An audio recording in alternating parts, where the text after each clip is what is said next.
ఓ ప్లేస్లో హత్య జరిగింది. దీన్ని శ్రీవిద్యా బస్వా అనే మహిళ షూట్ చేయడమే కాకుండా దీన్ని ప్రొడ్యూస్ చేసింది ఎవరంటే ప్రశాంత్ రెడ్డి అనే వ్యక్తి. మరి ఇంత హత్య జరిగిన తర్వాత ఖచ్చితంగా ఎవరు చంపారు అని తెలుసుకోవాలంటే ఒక పోలీస్ ఆఫీసర్ వచ్చి ఇన్వెస్టిగేట్ చేయాలి కదా.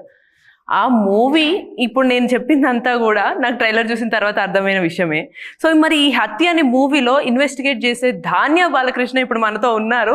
సరే, ఇన్వెస్టిగేషన్ చేసిన తర్వాత ఏమేమి తెలిసినాయని ఫుల్ డీటెయిల్ కాకుండా జస్ట్ క్లూస్ లాగా మనం ఆ మూవీ గురించి క్రిస్ప్గా తెలిసేసుకుందాం. ఫస్ట్ ఆఫ్ ఆల్ చాలా రోజుల తర్వాత మిమ్మల్ని చూస్తున్నట్టు అనిపిస్తుంది. I'm good. మీరు చాలా బాగున్నారు. యాక్చువల్లీ నేను ఎలా ఉన్నారని అడగక్కర్లేదు. అండ్ అందరికీ కూడా ఎవ్రీ టైం కొత్త కొత్త రోల్స్ ఇస్తున్నారు. ఇందులో ఒక పోలీస్ ఆఫీసర్ గా వస్తున్నారు.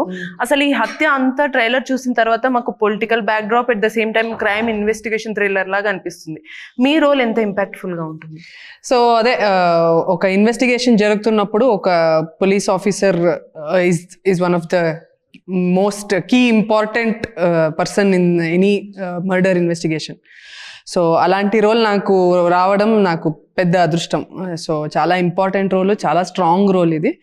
అండ్ ఒక లేడీ పోలీస్ ఆఫీసర్గా ఫస్ట్ టైం చేస్తున్నాను. So I'm very excited. ఇక్కడ ఈ మూవీలో యాక్చువల్ అంతా కూడా ఉమెన్ ఎంటర్‌ప్రెన్యూర్‌షిప్ లాగా ఉమెన్ ఎంపవర్మెంట్ గా అనిపిస్తుంది.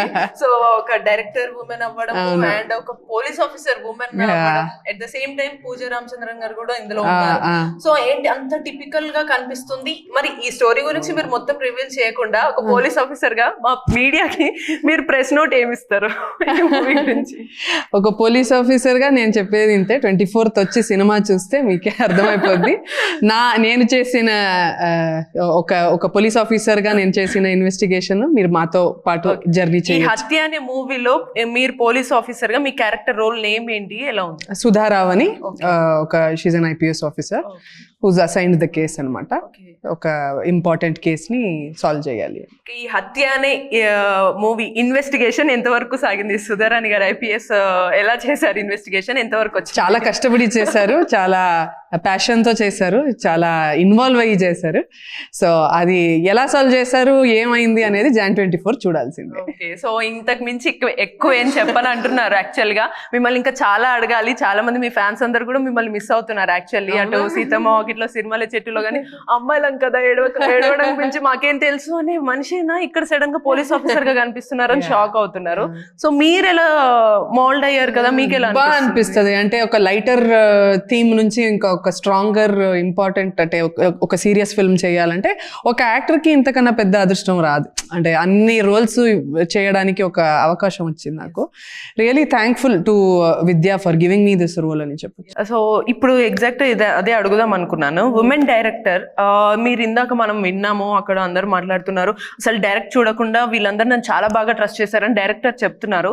సో అంత ట్రస్ట్ ఇచ్చి ఇంపాక్ట్ఫుల్ గా అనిపించిన ఈ స్టోరీ అండ్ ఈ హత్య థియేటర్స్ లో అందరినీ ఎలా అట్రాక్ట్ చేస్తుంది అంటారు? Because it's an investigative thriller కాబట్టి ఆ జాన్రానే ఇప్పుడు చాలా వరకు ఎడ్జ్ ఆఫ్ ద సీట్లో కూర్చోబెట్టి నెక్స్ట్ ఏం అవబోతుంది అని జనాలు సాల్వ్ చేస్తూ ఉంటారు. బికాజ్ ఆడియన్స్ ఇంటెలెక్ట్ అలా ఉంది, కలెక్టివ్ ఇంటెలెక్ట్ ఒక థియేటర్కి వచ్చి చూడగానే చాలా వరకు వాళ్ళు కూడా సాల్వ్ చేయడానికి ట్రై చేసే ఒక ప్రయత్నంలో ఉంటారు కాబట్టి ఇన్వాల్వ్మెంట్ ఉంటుంది ఈ జాన్రాలో. సో ఈ థీమ్ మనకి ఎప్పుడు ఒక great theme to take, and అది చాలా ఇంటెలిజెంట్గా శ్రీవిద్యా గారు తీశారు కాబట్టి 100% it is going to hook you. Curiosity ఉంటుంది. Thank you for the time అంతా. సో చూసారు కదా, మొత్తానికి మన IPS చాలా క్లూస్ ఇచ్చేసి అయితే వదిలేశారు. మరి ఈ క్లూస్ అన్నిటిని మనం ఒక కంబైన్ చేసి ఆ మూవీలో ఇన్వెస్టిగేషన్ ద్వారా ఎలా జరిగిందని ఈ హత్యని మనం January 24 నుంచి థియేటర్స్లో అయితే చూసేద్దాం. Until then keep watching TFPC. నేను మీ భవ్య, సైనింగ్ ఆఫ్.